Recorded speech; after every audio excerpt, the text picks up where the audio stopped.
आज की कहानी का नाम है बेल का दूध।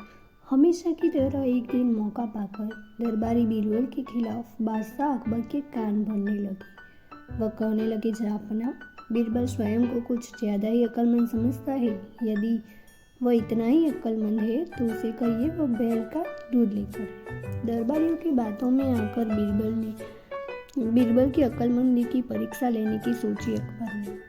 बीरबल उस समय दरबार में उपस्थित नहीं था। जब वह दरबार में पहुंचा तो अकबर बोल गए, बीरबल, क्या तुम मानते हो कि दुनिया में कोई भी काम असंभव नहीं है? जी हुजूर, बीरबल ने उत्तर दिया। तो ठीक है, हम तुम्हें एक काम दे रहे हैं, तुम्हें उसे 2 दिवस के भीतर करना पड़ेगा।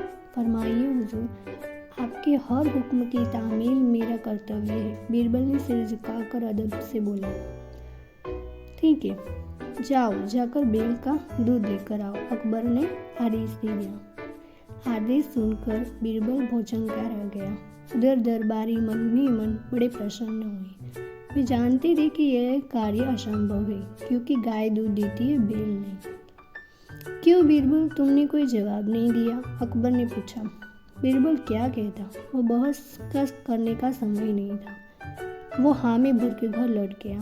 घर जाकर उसने सोच विचार किया, अपनी पत्नी और पुत्री से भी चर्चा की। आखिरकार सबसे मिलकर एक उपाय निकाल दिया।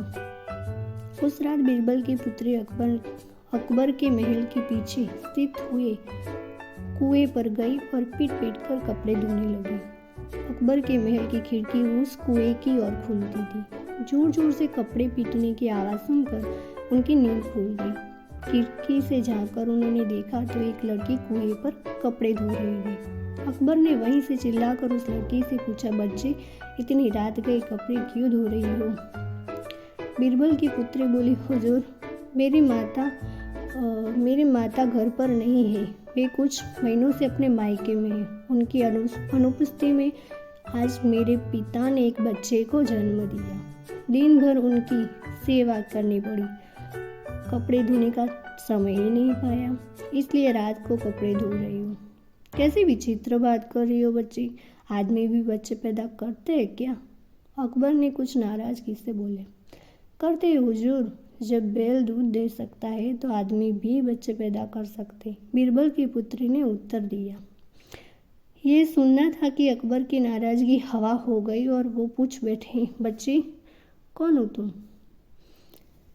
पेड़ के पीछे छुपे हुए बीरबल ने अकबर के सामने आकर उत्तर दिया, हुजूर, ये मेरी पुत्री है।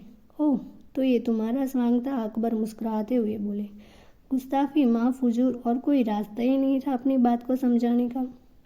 बीरबल अकबर की नींद में खलेल डालने के लिए क्षमा मांगते हुए बोला।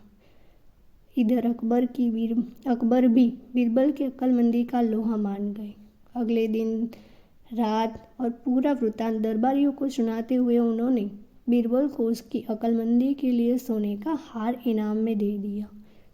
दरबारी हमेशा की तरह जल भूनकर गए।